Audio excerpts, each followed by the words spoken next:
make sure this is over on the page.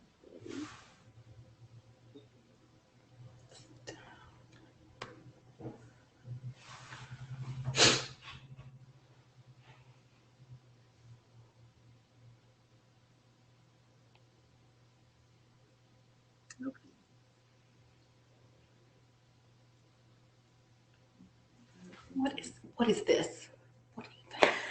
That's why I got a hat on.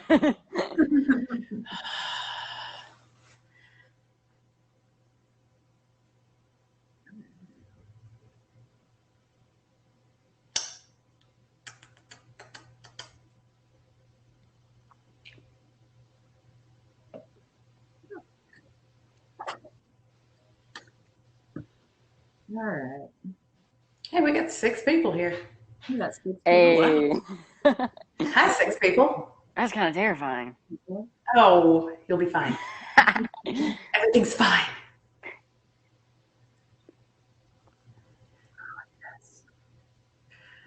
So, what's in your cup, Dima? Coffee. I was saying that because there are 2 of these cheesy cups. We got them as a gift. They say Cat Mom and Cat Dad, and I was wondering which gender I have, and I was like, because it's Cat Dad. So.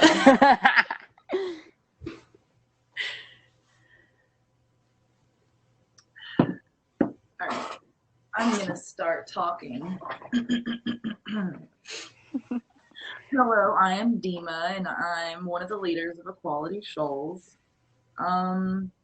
This panel is for Trans Awareness Week, and I'm going to read the definition from the official pages. A week when trans people and their allies take action to bring attention to the community by educating the public about who trans people are, sharing stories and experiences, and advancing advocacy around the issues of prejudice, discrimination, and violence that affects the trans community. It's usually celebrated the week of Trans Day of Remembrance, which is tomorrow, where we commemorate victims of anti-transgender hate crimes. Tomorrow we are having a digital celebration out there. Bronzy DeMarco was supposed to join us today, but she had an emergency, and I hate that because I really wanted to hear her answers. But she's going to grace us with her presence tomorrow at Trans Day of Remembrance, and she's going to do a special performance as a tribute for her sisters.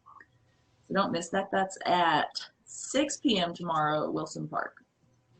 What was I going to say?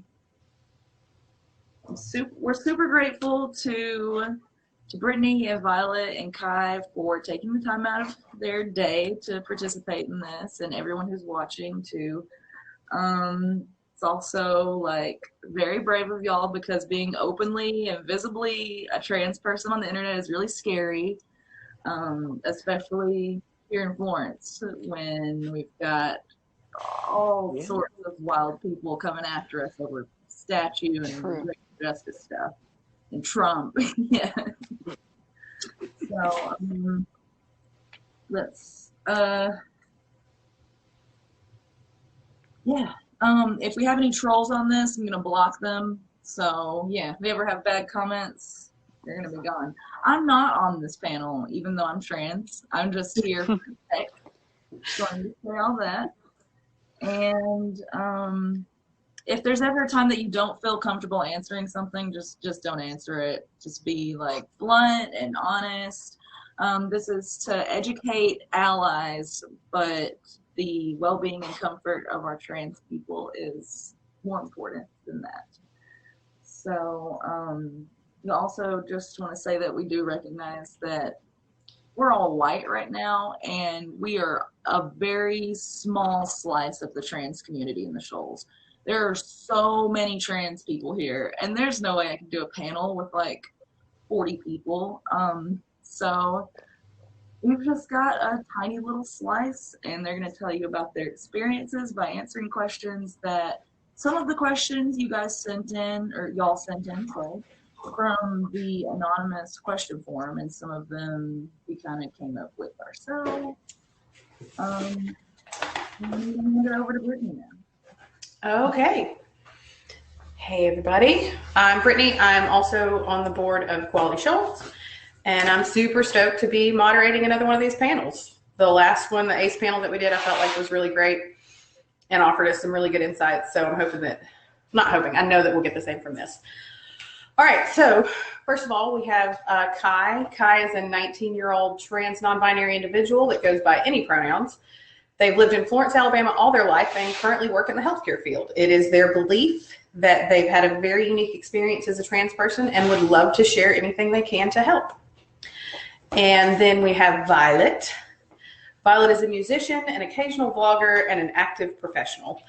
As a member of Equality Shoals Board of Directors, Violet hopes to do what she can to help the community and tell the stories left untold. And we are, as Dima said, we're super excited to have you guys here with us tonight. And this sounds really weird. I'm new at this. So if you guys are ready, I guess we'll just jump right in, if that's cool. Mm-hmm. Yes. Yeah. All right. So what does being trans mean to you? For me, it just means that my experience is, I feel like in a lot of ways, being a trans person has been an honor because of a lot of the people I've gotten to meet and a lot of the experiences that I've gotten to go through.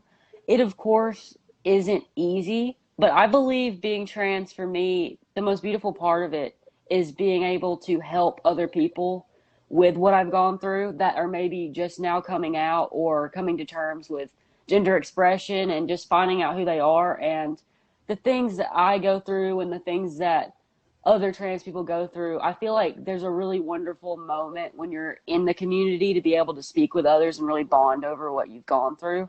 So I just think it's having a very unique experience.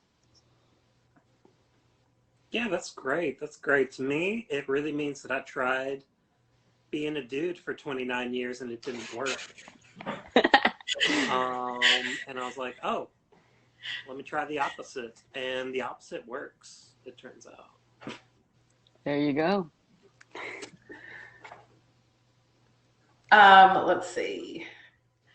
So I said I wasn't going to do this, but just because you so perfectly teed that one up, Violet, we'll start with you. When did you start thinking about your gender and that you weren't cis? Oh, God, that is such a hard question. So that is something that is like a lifelong thing. And when you come out, you start to remember all these things. It should have been like really big signs. For instance, I used to be in this band in high school called Hurly Burly and the Volcanic Fallout. And we would dress in ridiculous costumes whenever we went on stage. And I always had to have as many articles of clothing, the androgynous or from the girls section of Goodwill, as possible. I would always do eyeliner and I would always do mascara and I would feel so cool and punk rock. And then, you know, it's the media you digest online and stuff and the stuff that you seek out. And then kind of the last like big triggering moment for me was Randy Pettis, wonderful, wonderful person, directed Pageant, which is a play about, well, a beauty pageant, but all the characters are drag queens. And I played Miss West Coast. So I was in drag for like a month, and I thought it was the greatest thing ever. And I was like, you know what? I really just don't want to go back to being a guy. Like, I'm just going to stay this way. And then I got on hormones, and now I'm here.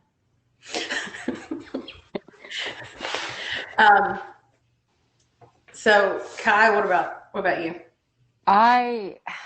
It's been a roller coaster. But I do remember the first few times I began to question my gender identity. It started out very young. And for me, it was a lot of, like, I hate that kids are expected to be a certain way at all. Like, but when I was a child, I had a lot more freedom to be whoever I wanted to be. If I felt like I wanted to dress masculine, that was fine. If I wanted to be more feminine, that was fine.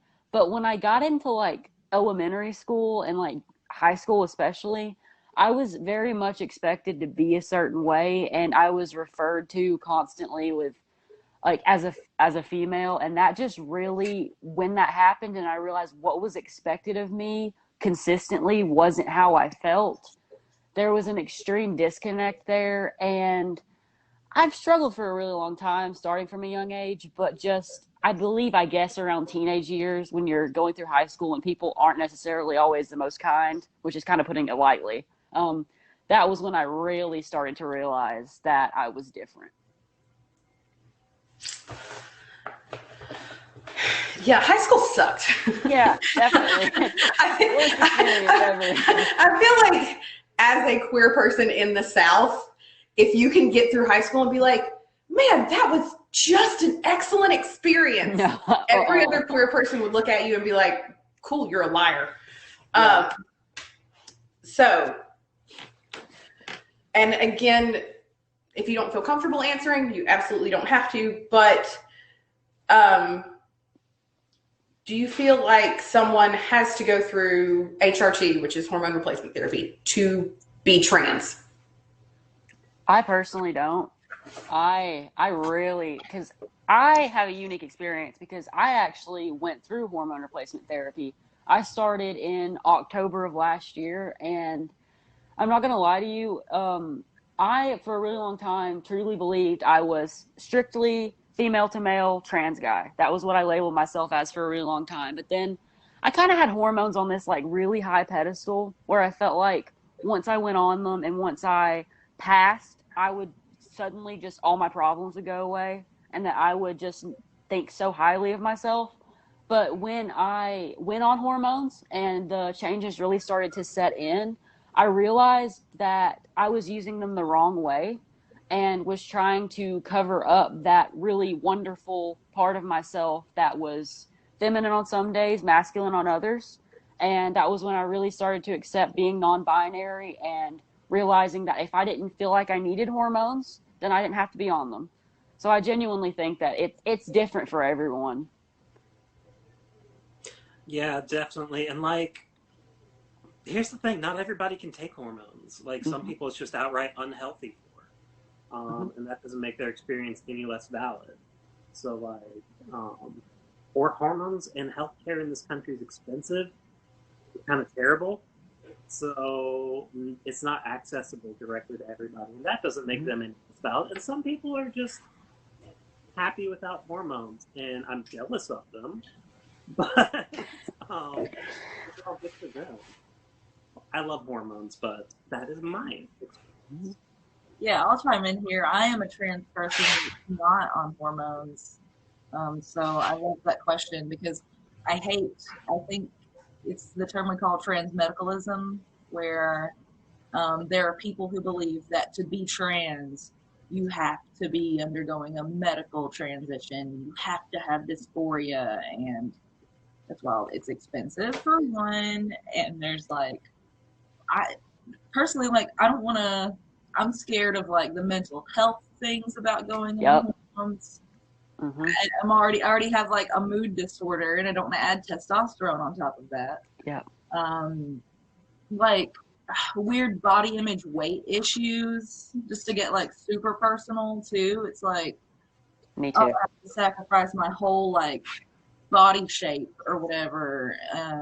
It's a weird thought, and you have to balance that with like, oh, do I want to be masculine or do I want to be attractive? So just to say that, yeah. And Violet, this is a question that is personal to you. Back on. We're back. All right. Sorry, that was wild. Was that your mic drop, Nima? Like, I answered a question live. We'll give it a minute and let people come back in. Oh, that was too funny. Oh, that was brilliant.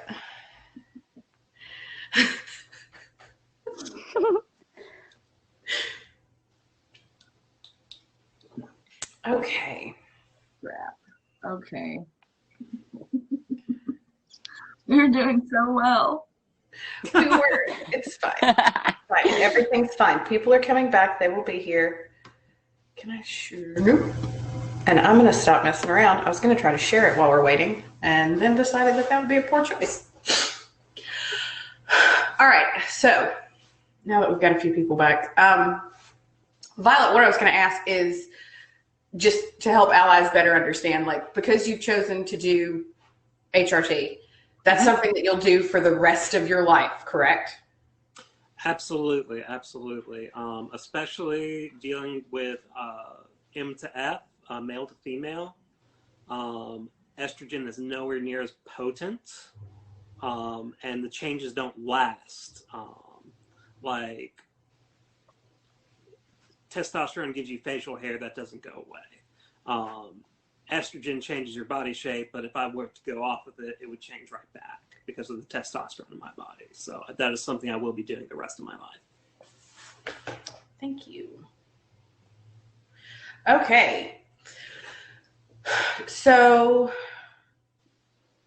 what does the concept of passing mean to you personally? And is it important to you? Ooh, that's a good one. I've been struggling with that for a very long time because I genuinely, for a really long time, would only allow myself to wear or buy clothes if I thought that it would allow me to pass as male, to a point where I was like limiting the most, like the tiniest things. Like I wouldn't even, this is really dumb, so feel free to judge me. I would not allow myself to wear pink because I was afraid of people. It was stupid, but in the moment it made sense. I swear, I don't know why I thought that was a thing, but I wouldn't allow myself to wear pink. And I love like the color pink. It's fantastic. But I just would not let myself wear anything where I was afraid I'd be mistaken for female. And I realized that it came down to me not doing something for myself. I was trying too hard to fit myself into a binary and to look a certain way, almost to not inconvenience other people. Like I wanted to present myself in a way where it would be easy for other people to just see me and immediately know what pronouns to call me. But now that I've progressed and realized that that is not benefiting me, passing to me is not as important. As long as I am looking a certain way that I feel is genuine and it's who I am, then I think the other stuff doesn't really matter. Yeah, for me, I think the biggest thing is the difference between passing and stealth. Where stealth is where somebody looks at you and automatically assumes, oh, you're a cisgendered person. They would look at me and assume that I was born a woman or anything like that. And that's not as important to me as what I consider passing is, which is where they look at me and say, oh, that is a woman, whether that, oh, that's a trans woman, or oh, that's a cis woman. Either way, don't get me wrong, I really adore it when people mistake me for a natural born woman. Big fan. And it happened the other day. Was very thrilled. Most people definitely know it's not true when I talk, though. But overall, I don't really put a high priority on being stealth and being like always clocked as a natural born woman, mainly because I don't think that's attainable for me. But passing to the point where people are like, oh, that is a woman, that is something that I do try to do more often than not. Dima, I really want you to weigh in on this one. I was thinking about it. Yeah, there's like, I feel like there's no way to pass as a non-binary person. Like, no one looks at me and assumes, yep, they, them, that's what I'm going to go with. Yep, same. Our age and you're super queer and you're like, that's a non-binary person. Because you're in the know. But, like, so, you know, like, I don't even know. I know that for some reason, like, it's hard to explain. I kind of wish sometimes that I would pass for a male or a guy instead of a girl. You know, like, whoa.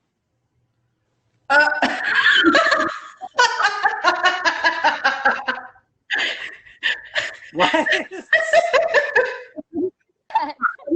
sharing their screen. That I think I might have done that. That was not intentional. Forgive me for that. I hit something on the screen. I don't know what I did. Okay, Post Malone loves beer room. pong. I mean, Oh no. Oh These buttons are man. This is what happens when you give the queers technology. Yes. Don't do it ever again. Okay, so, and this is on that same question, but I'm trying to think of how to phrase this and not be like redundant or anything like that. But I guess, and again, this is like more directly to Dima. So like you say, like passing is for a non-binary person is kind of like not an existent term, but like what,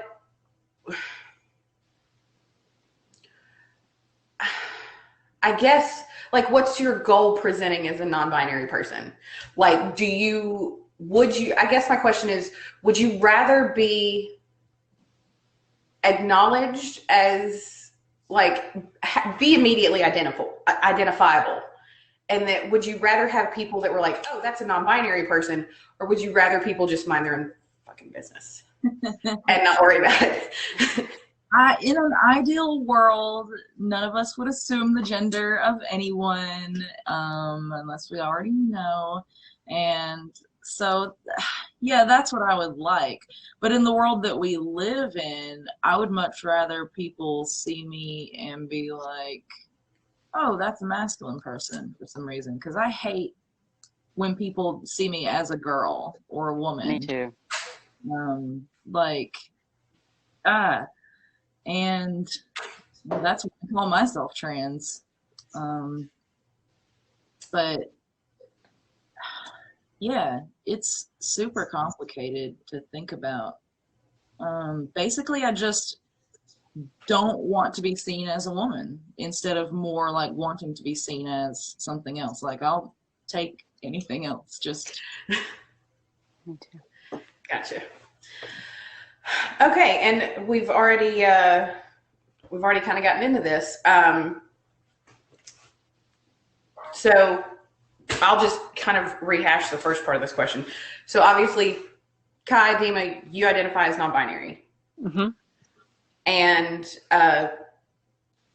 how are non-binary and transgender different, and how do they intersect? And I will add to that, do you feel like a person can identify as non-binary and not trans? Or is it just inherently connected? I'm gonna have to think about that one. Well, yeah, I definitely know non-binary people who do not identify as trans. I struggled for a while with it myself, like after coming out as non-binary. It's like, am I trans enough to call myself trans? And like, what does that mean? If Right. you are non-binary, then you are automatically under the trans umbrella. Like, for instance, for Trans Day of Remembrance, a lot of the names that they'll put up there, they'll put a disclaimer that not all of those people identify themselves as trans, but they all fall under the trans umbrella. And so I think that that's an important distinction. It's kind of complicated because, like we discussed earlier, you will have certain people who do genuinely believe that, like people who believe in like the medical aspect of people being trans and feel like they have to go on hormone therapy. So I've met people who are non-binary and are trans-masculine, and everybody's different, thinking about like how they want to present, because being non-binary, you can of course present in a feminine way, you can present in a masculine way, you can have a little bit of both in the way you present. So I think it really depends on what the person would like to be called or what the person identifies as. There's just a lot of different ways to express yourself, and I feel like it's a case by case type of thing. Thank you. Okay. So what are some challenges you have faced as a trans person? Ooh. For me, the biggest one, in high school, I was really badly bullied. Crazily enough, it was by a group of people who were marketed themselves as being LGBT allies, but it ended up being kind of like I guess the term would be trans excluding. They Mhm. were very badly that way, and I was harassed through many of my high school years, and that was one of the worst experiences. But a lot of the other stuff has been just being asked really insensitive questions in public by people I don't know. Um, just having really terrible things said to me. Of course, I've faced a lot of adversity within my family in coming out because people don't understand it. Um, and of course, you have that whole thing where you have to, of course, if you want to, a lot of times you come out over and over again to different people because that's just been a really challenging thing because you feel like you have to keep doing it over and over again because a lot of times when you meet someone and you get close to them, they may not know right off the bat that you're trans, and that's been something that's been really hard is having that, knowing that when I meet someone at some point I'm going to have to talk to them about it if I'm ready for it. So that's been very hard. Like, there's a lot of challenges. Like it's not an easy world. Especially coming from, I presented as a straight passing cis male for so long, and I had it made. Okay, like seriously, like I would go anywhere. I was confident about my safety wherever I went, because it's like, look, I'm a guy. This is fine. Like I took that for granted. Now there are places, a lot of times I'm very afraid to go, especially presenting a certain way. And a lot of times I make my decision on how to dress based on my safety. Um, in fact, for my birthday, my mom gave me a little taser. Um, and it was so sweet, but also so like, oh my God, yeah, I do need this. Um, so, yeah, it's scary, but that is what it is. And that's kind of the biggest loss to me is my loss of sense of security more than anything. Um, as far as like bad interactions with people, for the most part, they just mind their own business. I haven't had too many negative actual interactions aside from, a unkind remark here or there. Like for the most part, nobody's been aggressive with me, and I'm very thankful for that. Um, but definitely the loss of sense of security, that's been the biggest and hardest thing for me. Yeah, I would say it's maybe not even specific to me, but one of the big things around here is like comes up a lot is the medical field. That's a big challenge for trans people because like no, no doctors and nurses ask pronouns around here. They just assume things, and you just get misgendered the whole time, even if you have a fucking beard, and they're just like, oh, yep, gonna go with she, her, and it's really weird when someone has control of your body and doesn't respect your gender identity. That's a thing, professionals, and just people staring, a lot of staring, I would say. Like when I have gone shopping with trans friends who are more visibly, obviously trans than I am, because I don't think people assume that I'm trans either when they see me. Some of them might, but I don't think when I'm walking around, someone's like, "Yep, that's a trans person." You know what? When I'm walking around with a trans woman, for instance, that's something that people stare a lot more at trans women. I've noticed. And that's It's really because we're so pretty. yes, they can't keep their eyes off. Okay. And this is, of course, pure speculation. Do you feel like if you were somewhere else, like in a more, I don't know, urban or metropolitan setting, like not the armpit of Alabama, do you feel like that would have any effect on the challenges that you've mentioned, or how safe you feel, or do you think it's just a thing wherever you are? It's a thing wherever you are. I'm from Metro Atlanta originally. I mean, like, I would go to Midtown all the time, and stuff like that. Go to downtown, underground, and it's the kind of thing like Atlanta's a gay city. It's like super gay, but overall, like I still went to school with like, you know, country guys driving their yee trucks who would have voted for Trump over and over again, and would say absolutely horrendous things about gay people, like to drop all kinds of slurs and stuff. So, that it's everywhere. I think Florence is actually a fairly nice town for it. There is more of a community here than a lot of places I have been. We're very fortunate to have organizations like Equality Shoals and stuff like that. I say as I'm a board member of it. We're fortunate, and people who have done the work before me. I'm very new to it. I'm very thankful for the people who have done the work before me. Okay, so what do you love about being trans, or what are some good experiences you've had as a trans person? Meeting new people. That's just been one of them, because I'm horrible at social situations. Like I have to force myself to leave the house to go to events.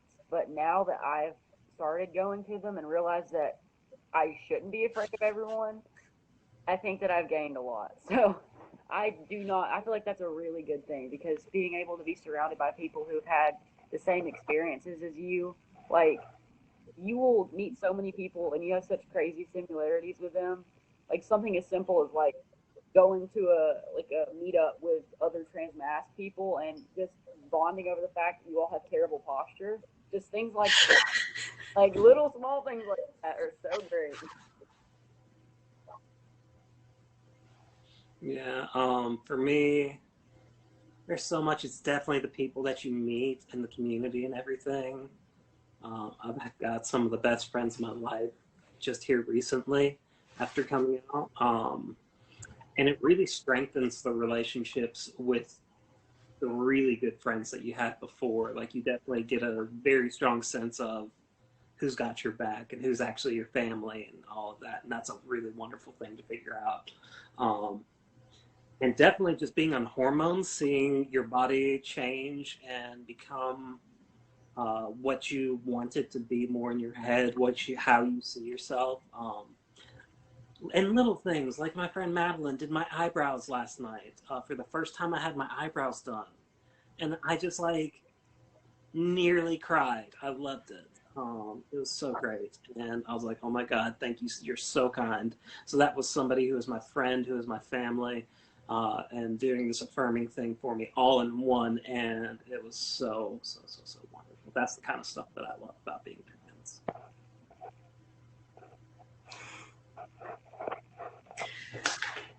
All right. So, we'll do this as a two-parter because I really want to focus on the second part of the question on its own. What are some misconceptions about trans people? Like obvious, not obvious? That we all want to have all the surgeries. Yep, that's a big one. That you have to have all the surgeries. That we're all going to change our names to just the swapped gender version of our birth name. That we want to trick straight people. I could go on. Please do. That's what we're here for. People that think we're gender. deviants, that we're all pagans. Believe it or not, this is for all you live people out there. I go to church. I'm a Methodist. I'm in the minority of my friends, but I still believe in Jesus Christ and everything like that. So deal with that. Wrap that around. Yeah. Those are the main ones I can think of. Dating was horrible. I had so many horrible dating experiences because people tend. I really did not realize until I actually started dating how bad people fetishize trans people. It's horrible. That is like a big thing, and they expect you to take it as a compliment, and that is not a thing that no. And people also, there's a big misconception, especially people who I guess have never sat down and spoken with a trans person before, that gender and sexuality are like the same thing. And it's just, I don't understand. I can't wrap my brain around it, but I've just had a lot of stuff involving that happen. Yeah. Like, I'm sorry, married couple on Tinder who shares a profile. I do not want to be your unicorn.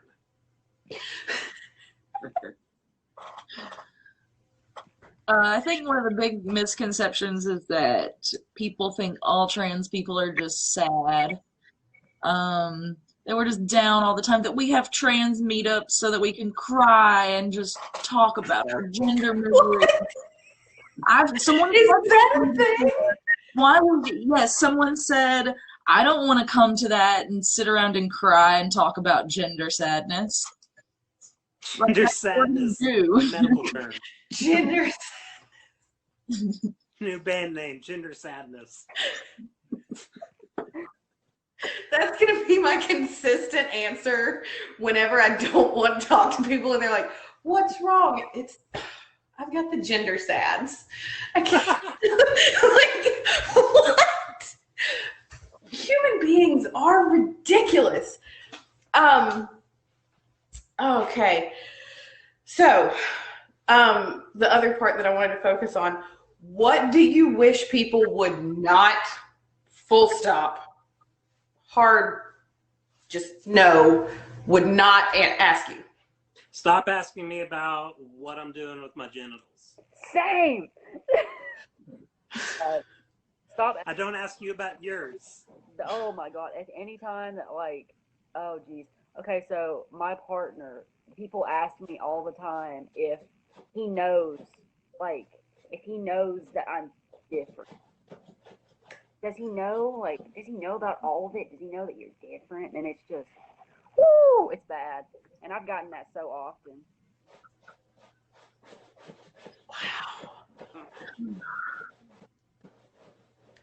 Wow.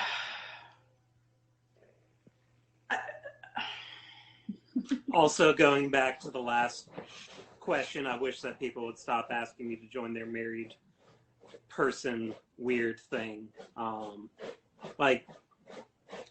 You do you.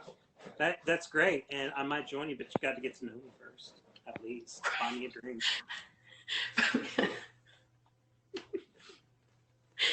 Oh man. Basic questions that you can Google. Trans people are not here. We're here to educate you right now in this panel, but we are not here to educate you on really basic things, or to just use our time and labor to answer a question with that's going to require 5 paragraphs just because you can't critically think about it or don't have any trans friends.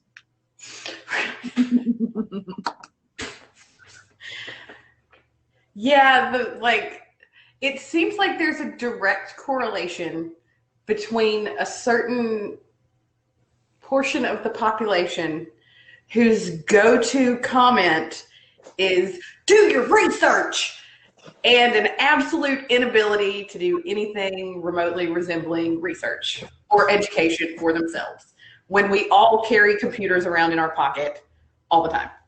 Mm-hmm. Okay. All right, and this is something, this is actually something that came up when we had an ally training, 2 months ago? I don't know, a month, 7 years. It's COVID time. It's not real. Earlier this year, at some point, when we did an ally training, one of the participants was asking something that I felt like was a really good question educationally. If you have a friend that's introducing you to another acquaintance, do you want your transness to be included in that introduction? Or do you just is it like you will address that when it comes up? Definitely when it comes up, because I've had that happen where I literally had never met this person before, and my friend is like, hey, this is my trans friend Kai. And I understand there were good intentions there, but I need to be able to feel out what type of person I'm talking to, and if that's gonna put me in danger first before we're just really telling them straight up. So I think definitely later on. And to me, it's you don't introduce your other friends, your cisgender friends, as, hey, this is Becky, she's a woman. So to me, it's why are you just including this information in the introduction? If it's being introduced to another trans or non-binary person who might not be comfortable or might not be out, that's completely different. Talk to me about that before introducing me to them. Yes, I would love to meet them and talk to them. If we're meeting a friend of yours at the bar, say this is my friend Violet, she's a musician. That's something that defines me a lot more than the fact that I wear dresses. Tell them something that we can relate about, or something that relates to the other person. Don't just be isn't this weird?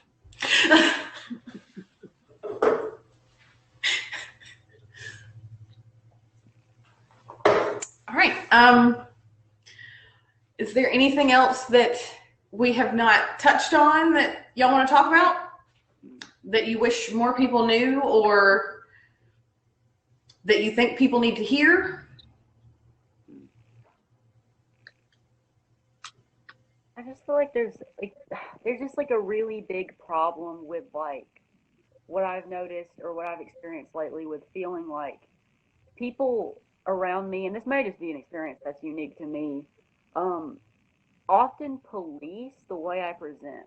I've been asked, why do you wear this if you want to be perceived this way? You're just confusing people. Or why did you change what you identify as? You're just confused. That kind of thing. I feel people often, and sometimes it's family, sometimes it's friends, don't realize how harmful it is to consistently police the way someone's expressing themselves, because that's a very intimate part of who you are, and a lot of times it takes a lot of bravery to be able to say, hey, I've changed my mind about how I feel. So I feel there's a lot of things that go into that come across in a really bad way, even if the person. So I just feel it's really important to be supportive of people you care about and people that you're meeting, even if what they're doing you don't necessarily 100% understand, because what they're doing is very important to them, and you may not know the full story. Something that I want people to realize is correcting other people means the world. Oh yeah. If I'm talking to somebody and they say, he, or use my old name, my birth name, or anything like that, I'll be honest, I'm not likely to speak up because I'm just very non-confrontational. When I have that friend who is you mean Violet, or she, for me, that means the world. That's the biggest thing. And I will want to bake you a cake. That's the big thing, standing up. And then another thing is just we're about to celebrate Trans Day of Remembrance tomorrow. And remember those unfortunate names that we'll be reading out. Those tragic losses are just the most extreme ends. Violence doesn't always end in that, and there's a lot of violence, even for people who I would consider stealth passing and everything. Eden the doll got attacked this year, and she's had more surgeries than Pamela Anderson, and she looks amazing. But it's not safe. So tell your trans friends you love them and bake them a cake. Yeah, transphobia is violent in more ways than just physical. There's suicide rates. But what I wish that people understood more is that trans people are all around you, whether you think they are or not. I've been surprised before by, people who I meet and I'm assuming they're cis, and then boom, I find out they've been trans for years and they are just presenting in not trans in their other identity for whatever reason. They're everywhere. They're in schools. There are older people. They're all ages. I know so many trans people here. Teachers, you've got trans students. I promise you have trans students. So that knowing that, you just need to create a trans-friendly world all the time, not just like, oh, let me act this way and be this way now because I'm around trans people, so I'll be respectful. And throw that all away when you go to church or whatever. And on that note, also, I know a lot of trans people who are not out, and it's sad that we can't interview them and get their experiences, obviously, but what I'm doing is written interviews with them where I'm going to make them very anonymous and publish some of those. So keep an eye out for that. And I feel like it's something that we didn't explicitly talk about at the beginning, but with allies watching, I feel like it's important to state what to trans people and to some of us is obvious, but that gender expression and gender identity is an expression, and any point on that is a valid expression. You don't get to negate someone else's lived experience just because it's not how you were raised, or it seems weird, or it's confusing to you. Because if it's confusing to you, then that's something you need to sit with yourself and unpack it and figure it out, rather than projecting onto other people that it's a problem. And Kai brought up a great point about gender identity and gender expression and sexuality. Maybe it's a Venn diagram, maybe it's not.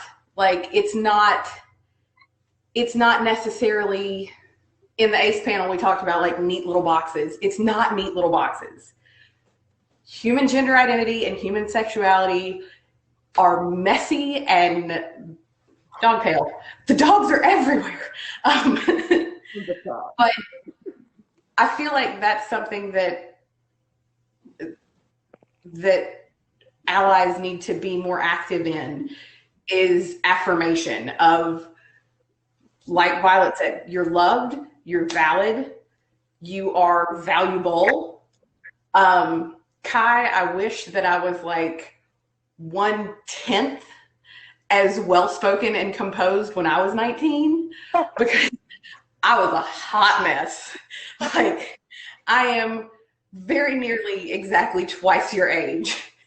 And if I had, if me right now could meet 19-year-old me, it would be a whole lot of please shut up and go in the other room. Please stop it. I was quiet for so long. I didn't speak, and now that I can, it happens. Yeah, when I met Kai at a trans pool party that we got to have a couple of summers ago. I think it was a couple of summers ago at this point, but they were just a little quiet, dorky looking high schooler. And so when they showed up a few weeks ago to trans meetup, I was like, oh my God. Guys talking and tall and confident. It was awesome.